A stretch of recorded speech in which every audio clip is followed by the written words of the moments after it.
Λοιπόν, ας πούμε ότι έχουμε τέτοια διάταξη, ένα ποινίο, που αποτελείται από 500 πύρες. Εδώ είναι το ποινίο. Και το εμβαδό κάθε σπήρας είναι 2,5 επί 10 στη μείον 3 τετραγωνικά μέτρα. Και πάμε και το βάζουμε σε ένα μαγνητικό πεδίο μέσα. Εδώ είναι το North και το South. Μαγνητικές γραμμές εδώ βλέπουμε ότι είναι εισαπέχουσες και παράλληλες. Άρα το πεδίο εδώ πέρα είναι ομογενές. Και ψάχνω εγώ να βρω την ένταση του μαγνητικού πεδίου και το ε παγωγικό συναντήσεις του χρόνου. Επειδή αλλάζει δηλαδή εδώ πέρα η μαγνητική ροή από το νόμο του Φαρεντέι, θα υπάρχει ένα ε παγωγικό. Μας δίνει εδώ πέρα, μας δίνει τη ροή, η μαγνητική ροή που περνάει, των γραμμών που περνάνε μέσα από το ποινίο, το οποίο βλέπουμε ότι είναι ένα συνημήτων εδώ. Έτσι συναντήσεις του χρόνου. Η μαγνητική ροή γενικά πώς ορίζεται? Ορίζεται ως B επί το α. Ένα εσωτερικό γινόμενο δηλαδή του διανύματος του B, της έντασης του μαγνητικού πεδίου με το α. Που το α είναι το διάνυσμα που χαρακτηρίζει την επιφάνεια, τον προσανατολισμό μιας επιφάνειας. Έτσι, είτε είναι με α, είτε είναι με S συνήθως. Άρα θα έχω B επί το α, επί το συνημήτωνο της γωνίας θ. Εδώ πέρα το θ μεταβάλλεται, αφού στρίβει το ποινίο με σταθερή γωνία και ταχύτητα. Άρα θα είναι B επί α, επί συνημήτωνο ω τάφ. Η ροή δηλαδή εκφράζει ποσοτικά την πυκνότητα των μαγνητικών γραμμών που περνάνε μέσα από μια επιφάνεια. Εδώ για παράδειγμα, όταν είναι κατά αυτόν τον τρόπο η επιφάνεια, περνάνε όλες οι γραμμές μέσα από την επιφάνεια. Όταν είναι πλαγιασμένη όμως, περνάνε λιγότερες. Άρα εδώ πέρα το φύ θα είναι μικρότερο. Λοιπόν, τώρα ψάχνω εγώ να βρω το B, το μαγνητικό πεδίο. Μπορώ να το βρω από τη γραφική. Από τη γραφική εδώ πέρα το φύ 0, το φύ ή αλλιώς φύ max, θα είναι 2 επί 10 στη μείον 2 Weber. Άρα το οποίο θα είναι B επί α, γιατί το συνημήτων όταν γίνεται μέγιστο είναι μονάδα. Έτσι, άρα από εδώ μπορώ να λύσω προς το B και να βρω την ένταση του μαγνητικού πεδίου. 2 επί 10 στη μείον 2 προς α. Το α τώρα τι είναι? Είναι το εμβαδό όλων των σπυρών μαζί.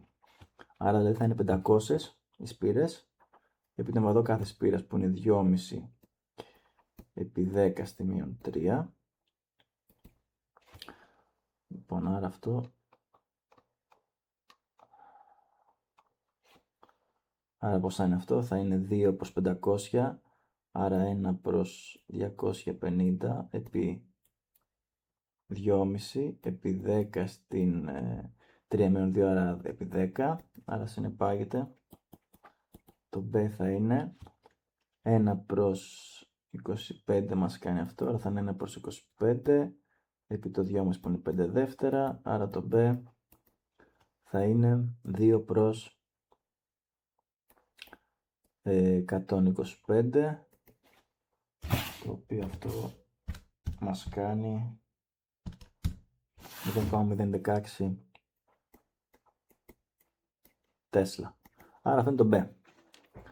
Τώρα αφού βρήκα το B, να βρω και τη γραφική ε παγωγικό συναντήσεις του χρόνου. Άρα από τον νόμο Φαρεντέι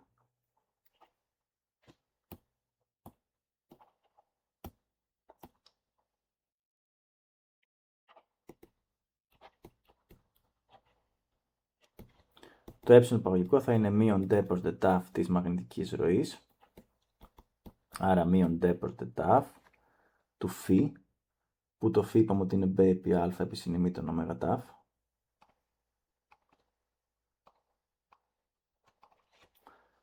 Έτσι τώρα η παράγωγος εφαρμόζεται μόνο πάνω στο συνημήτωνο γιατί το b και το α είναι σταθερά.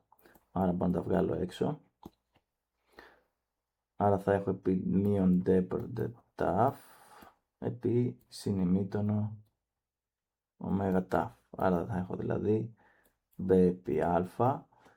Τώρα το συνημήτωνο γίνεται ημίτωνο, γίνεται μείον ημίτωνο, οπότε τα μείον φεύγουν και επειδή είναι σύνθετη συνάντηση βγαίνει και το ω μπροστά. Άρα b επί α επί ω επί ημίτωνο ω τάφ. Άρα αυτό δηλαδή είναι το ε επαγωγικό. Άρα το ε επαγωγικό θα είναι μια ημιτονοειδή συνάρτηση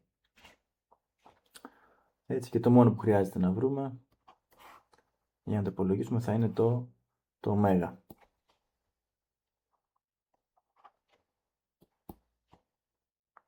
Άρα θα είναι κάπως έτσι δηλαδή. Έτσι.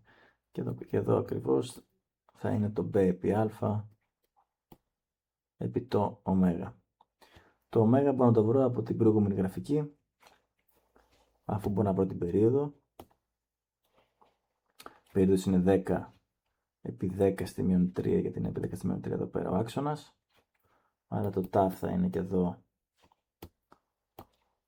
10 επί 10 στη μείον 3, δηλαδή 10 στη μείον 2 σεκόντ. Άρα το ω που είναι 2π προς τάφ θα είναι 2π προς 10 στη μείον 2, δηλαδή το ω θα είναι 2π κάτω 200π ράντα ανά σεκόντ. Άρα βρήκα και το ω, άρα ξέρω και την γραφική ακριβώς.